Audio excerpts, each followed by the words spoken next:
Hello friends.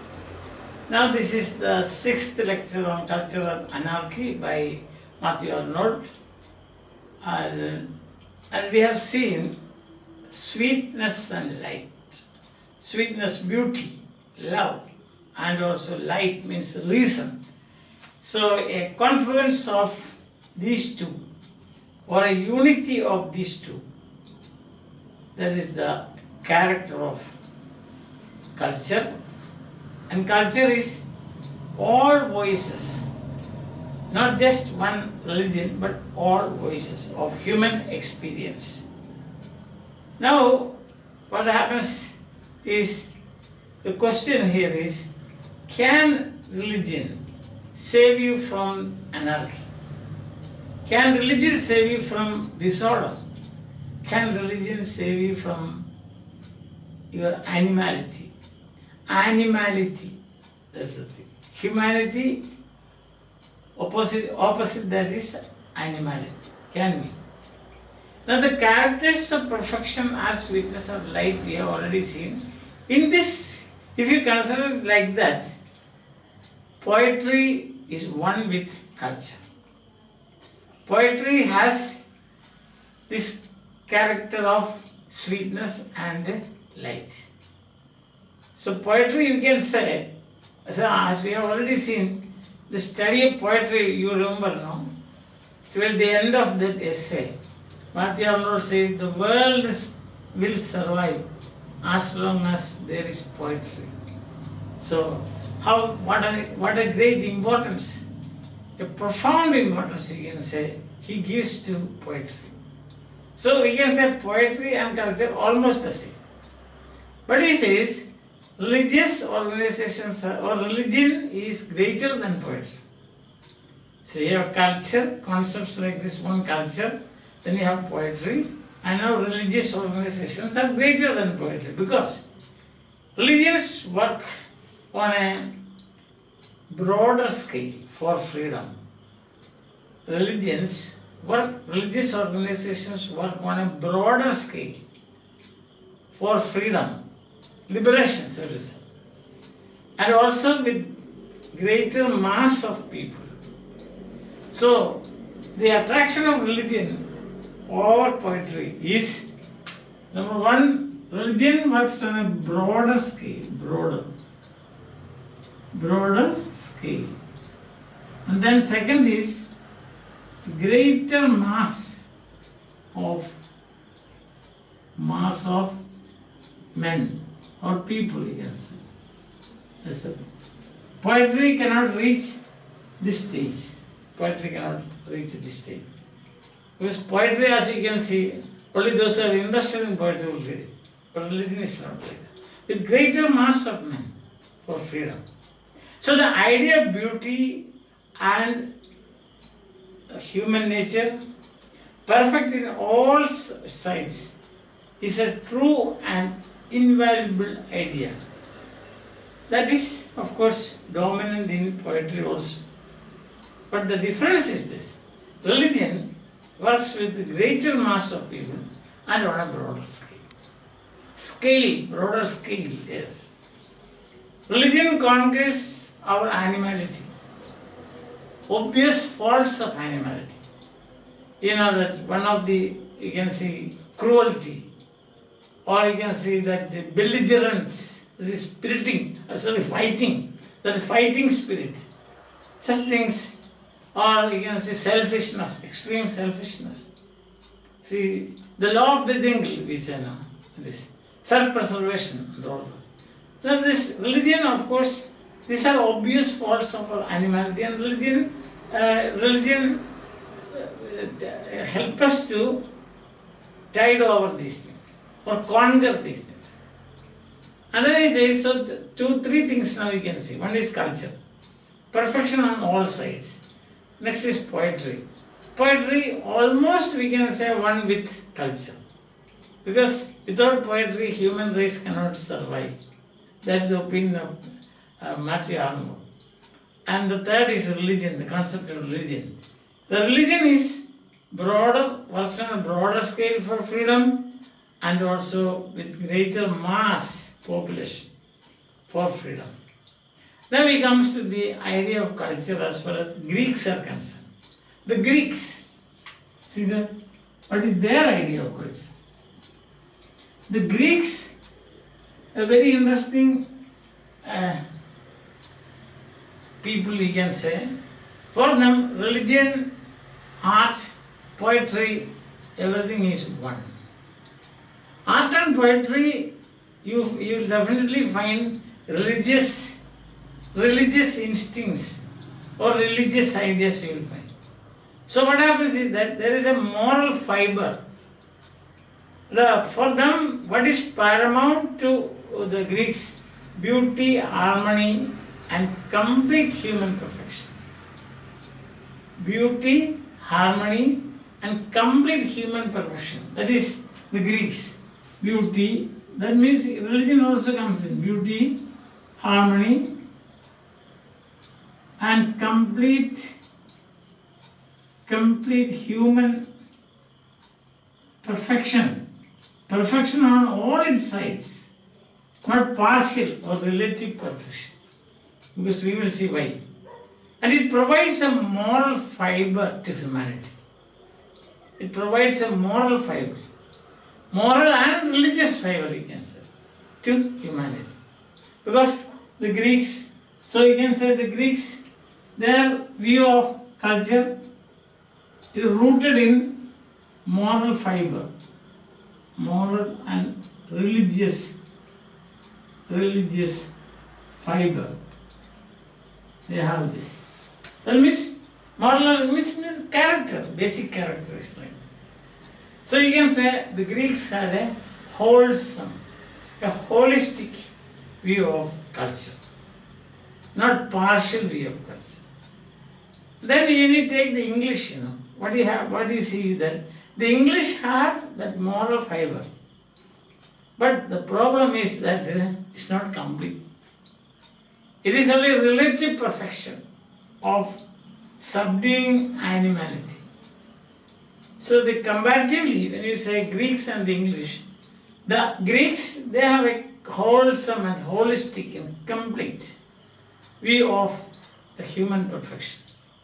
But the English, they have got a partial view of it, a relative view of it. For them, what's important is to conquer, to subdue animality. That's all. Not spiritual. Subduing animality, that is culture as far as the English people are concerned. And so, Mathew uses the word pathetic. Pathetic, that's what he says. So now taking the English, the condition is, says pathetic. Why pathetic? Because for them it's only partial. For them it's only conquering of the animality. For them it is only relative. For them it is only partial. Understand? Not on all sides. Not perfection in all sides of human nature. Understand? There is what we can say morality. But it is a failed morality. The English people is a failed morality. It's the incomplete perfection, partial perfection, relative perfection. Then you can see the best expression of moral development and self-conquest you will find in a sect, and that is Puritanism. Puritanism. So Mathew Arnold gives the example. The best example for self-conquest and moral development is Puritanism. And what is Puritanism, you know? You know about, probably you might have heard about the Pilgrim Fathers going to America because they don't get protection here. They are extreme, they have got extreme attitudes.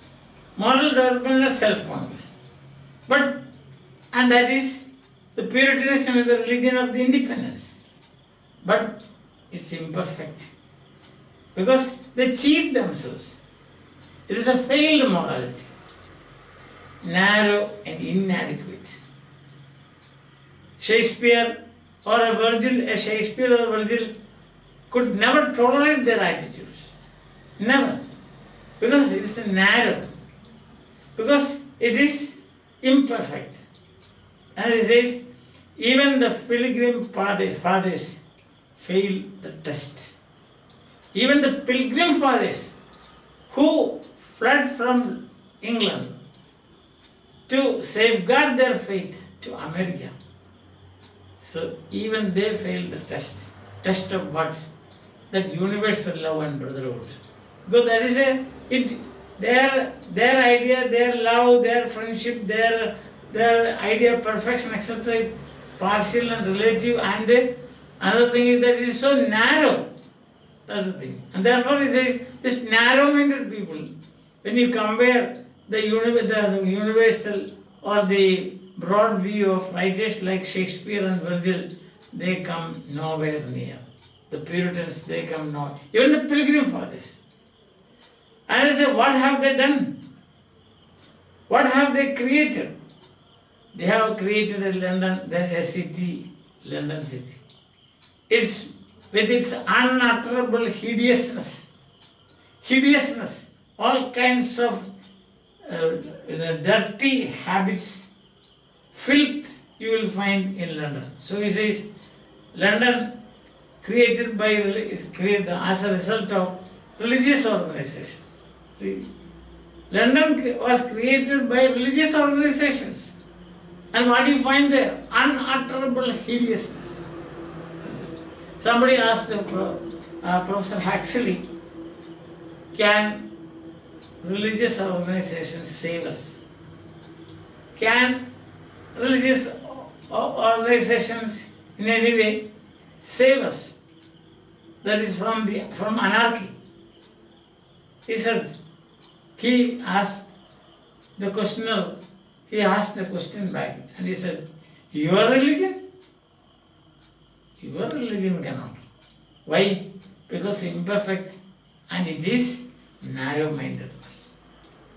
And religious organizations, they use sweet and mellifluous words. They say, you are children of God. You are sons of God. And then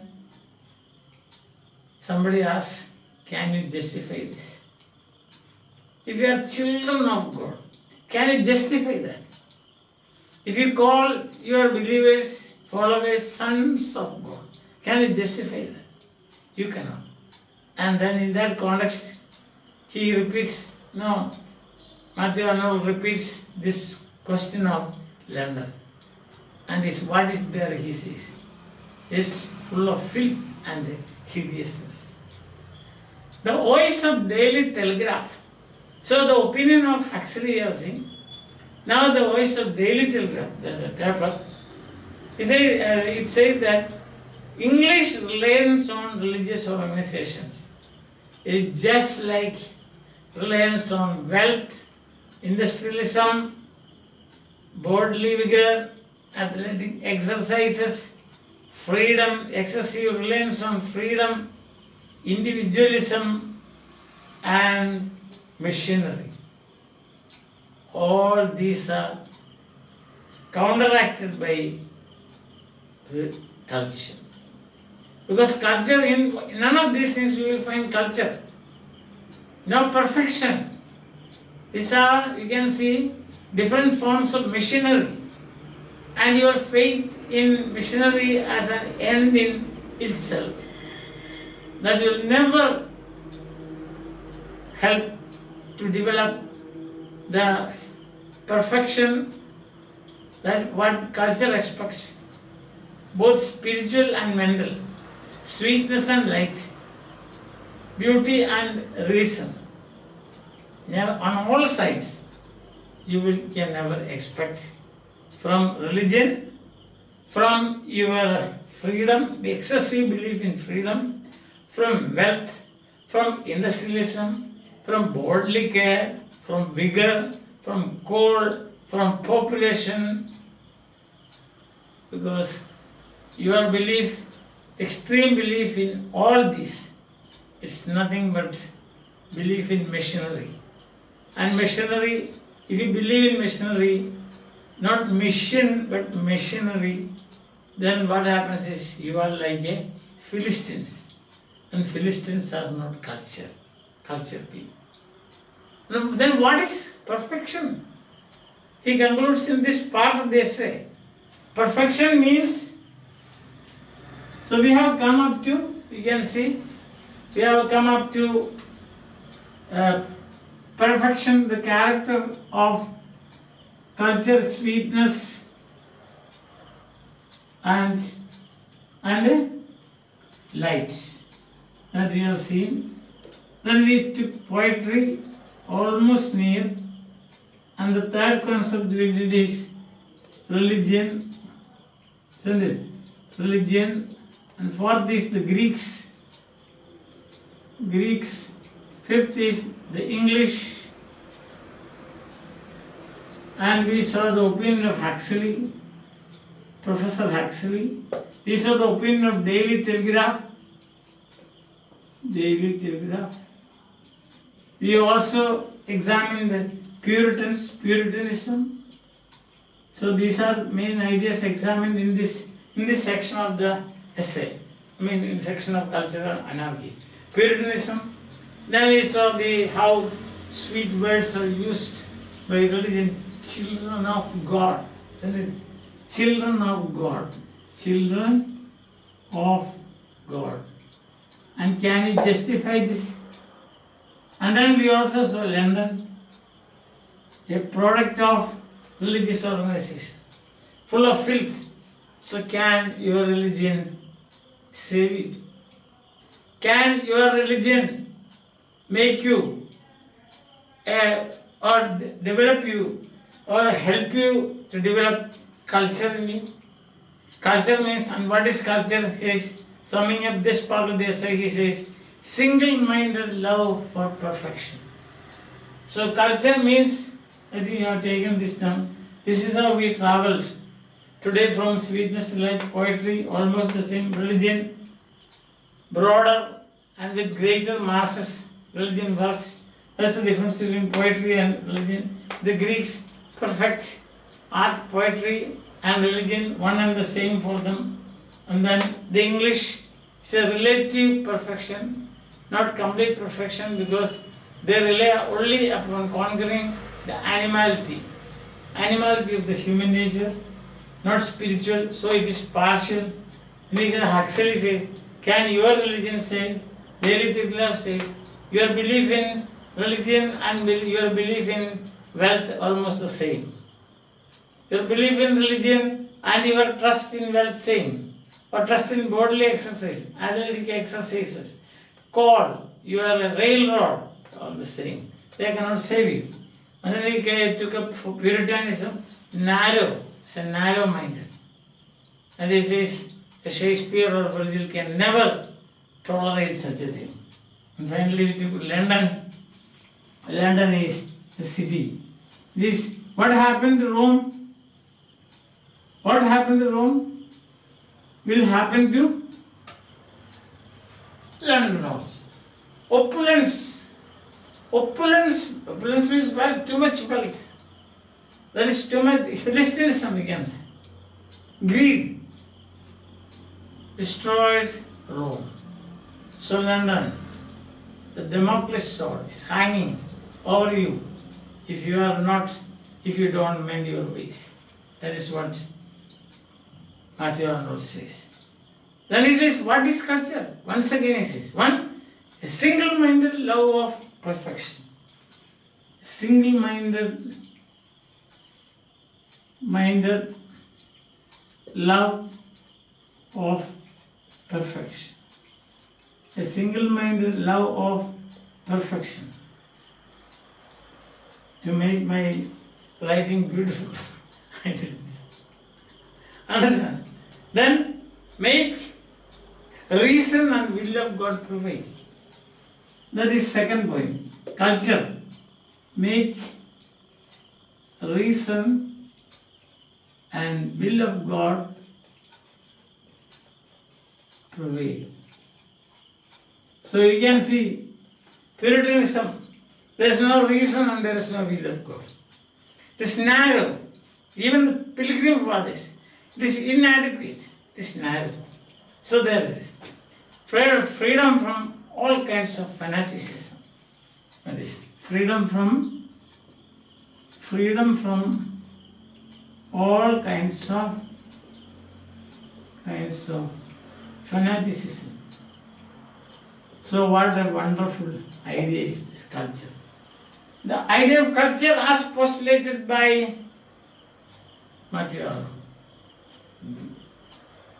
the best we can say. It's very important for us today. See that you can find racial conflicts. You will find segregation of people.